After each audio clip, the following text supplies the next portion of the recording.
My daughter took her dad's side during our divorce, called his affair partner Mom, and I spent her college fund on a new house out of heartbreak. I, 44 female, have an 18-year-old daughter, Mia, and she's supposed to start college in a couple of months.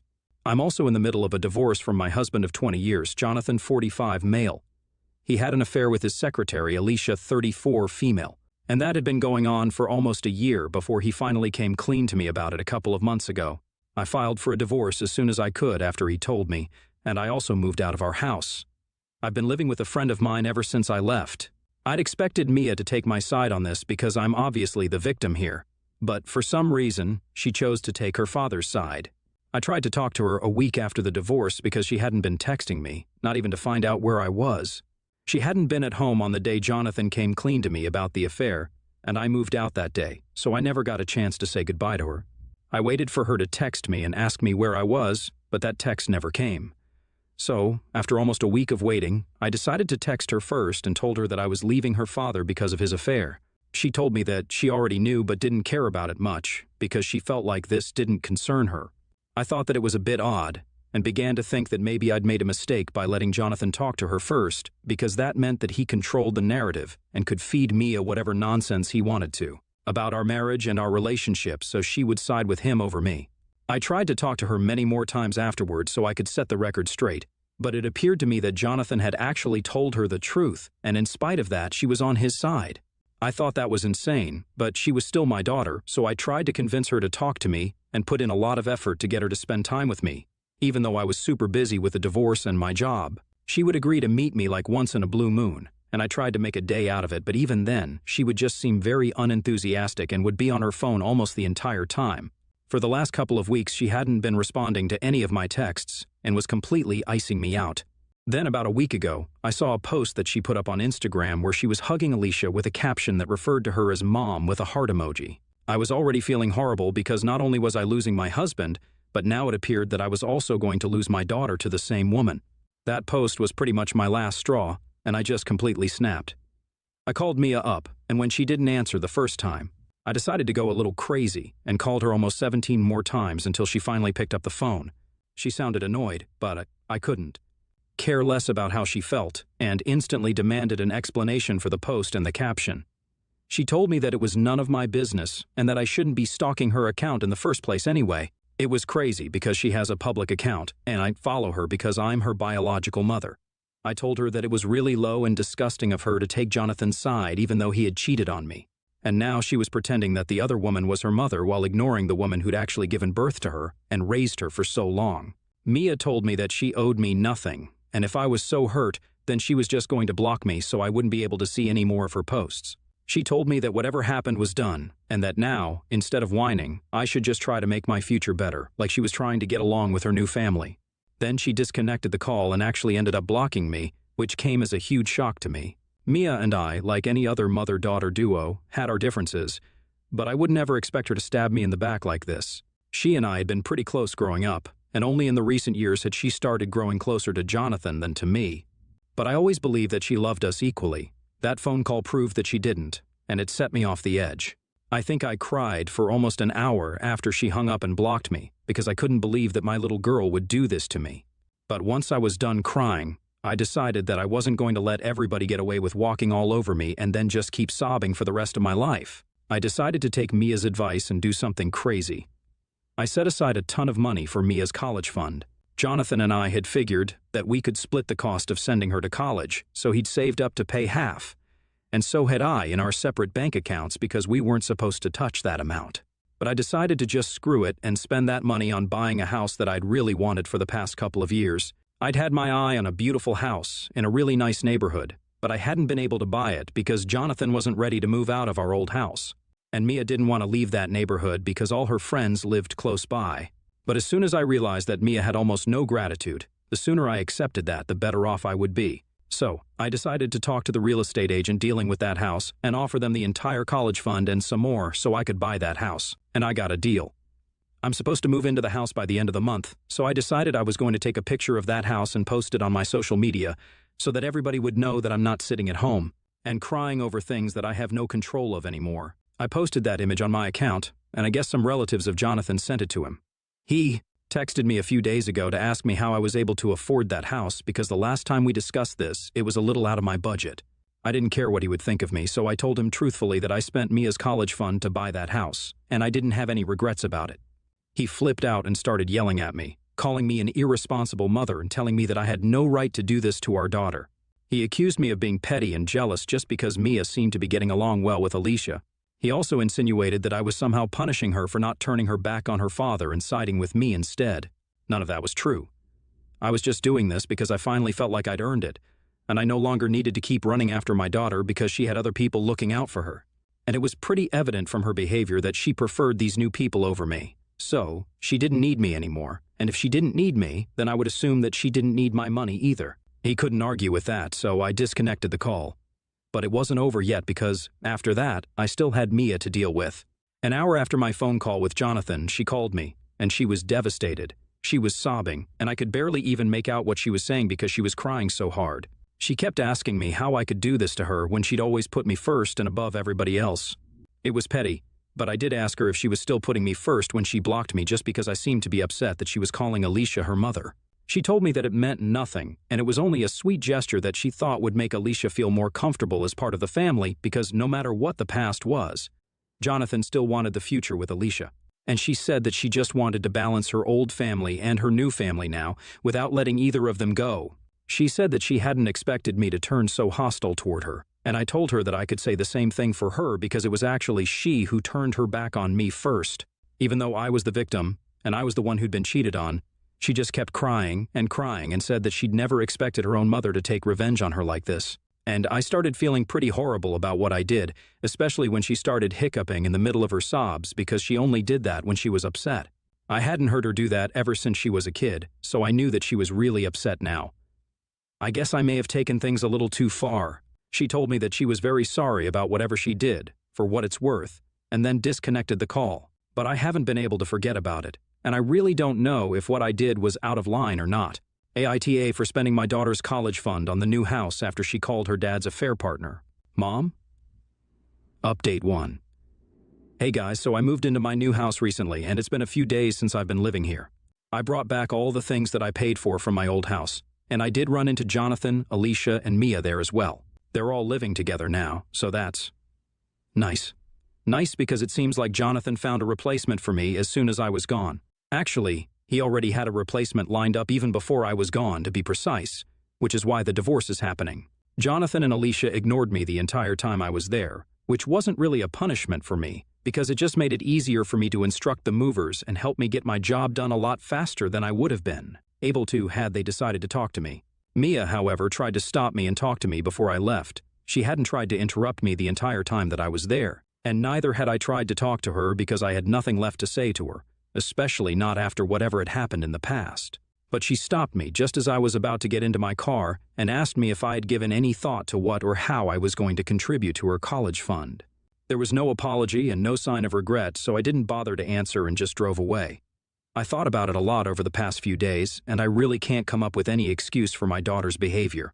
We had grown a little distant in the last couple of years, and I thought that it was normal because she was a teenager and I was her mother, so she couldn't get along with me even if she wanted to.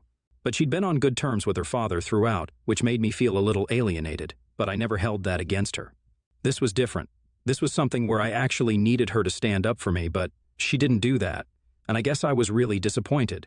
It was bad enough that she didn't stand up for me, knowing that her mother had been cheated on, but the way she treated me after that is what hurt.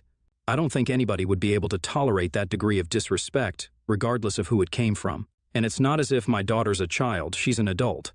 She knew what she was doing.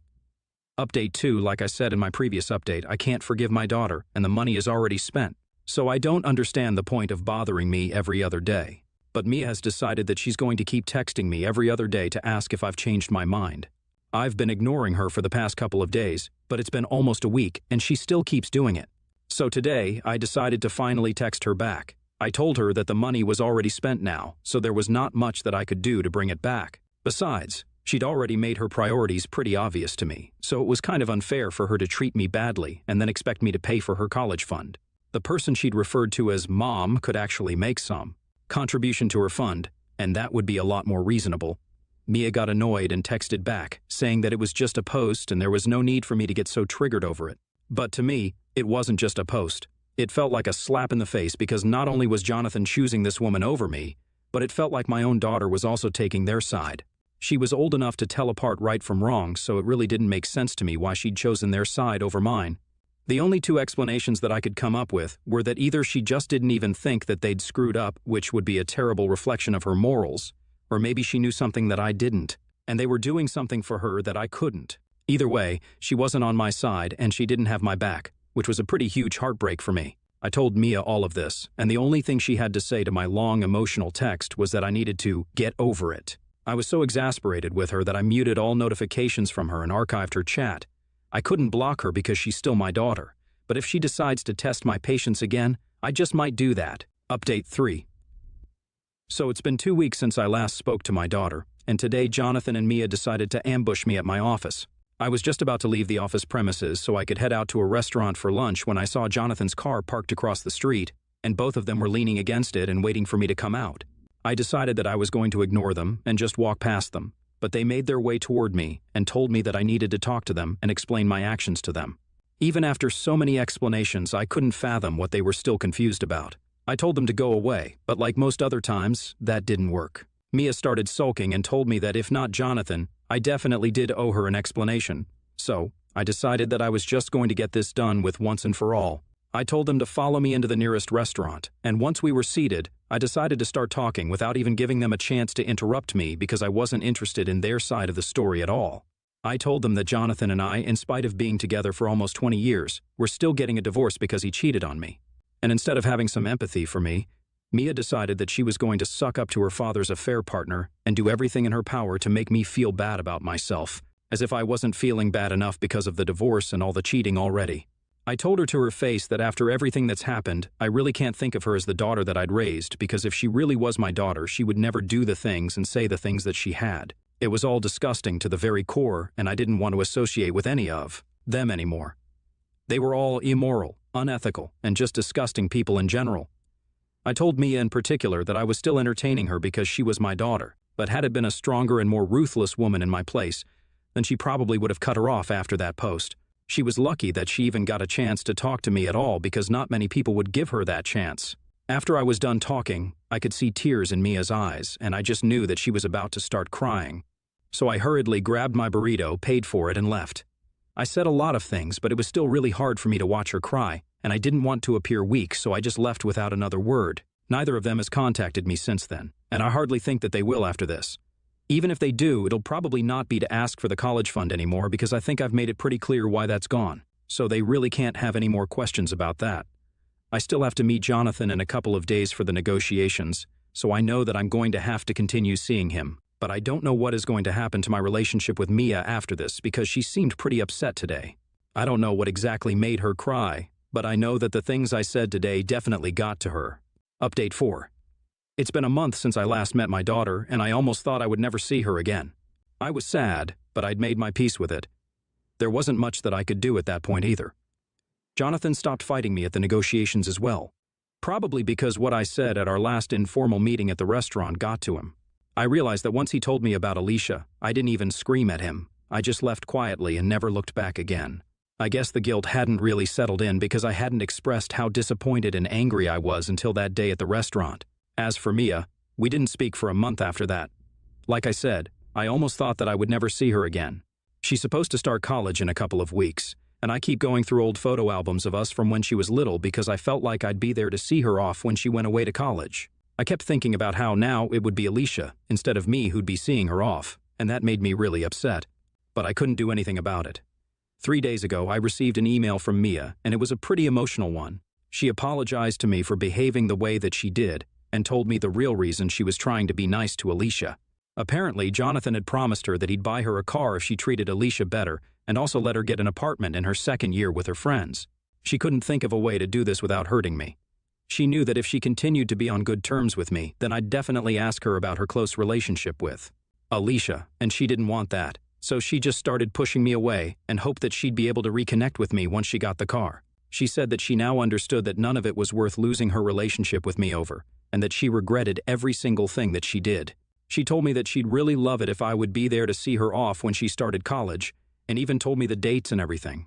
I haven't yet made up my mind on whether I want to go or not because, at the end of the day, she was doing all this just for a car and so she could have fun with her friends. I could understand the appeal of that because I, too, was once her age, but I would never hurt my loved ones for something as insignificant as that. And she did hurt me. She hurt me pretty bad. It was intentional, and it was for a really petty reason. So, I don't know if I can forgive her so quickly, but at least she apologized, so that's something.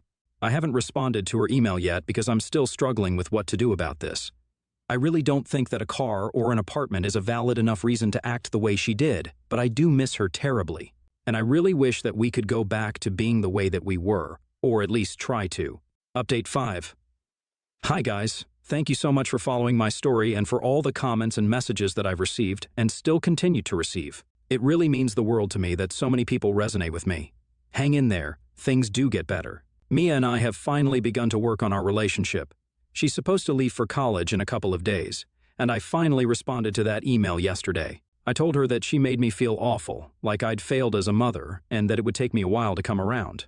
Having said that, I couldn't possibly keep her away from me anymore because she is my only child. People might think of me as weak or a pushover, but I think that there's been enough punishment and revenge in this family, and I can't go on like this with so much hate in my heart. I decided to fix things, not out of a sense of duty or obligation, but because I really wanted to.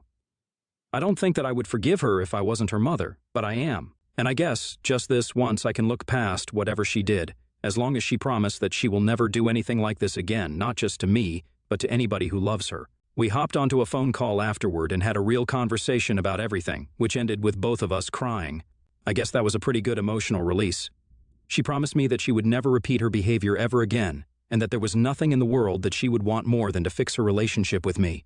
We think we're going to try out online therapy sessions because we've clearly been through a lot, and I don't think we can work through these things without professional help.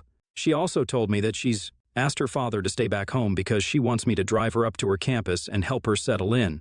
It will also give her some time to talk to me before she leaves. Jonathan and Alicia were pretty disappointed that she didn't want them tagging along, but she was very firm about who she wanted to drop her off, and I'm glad that she chose me. I wouldn't say that everything is all fine again, but with enough time and effort, I guess we can repair our relationship, and I hope that we do.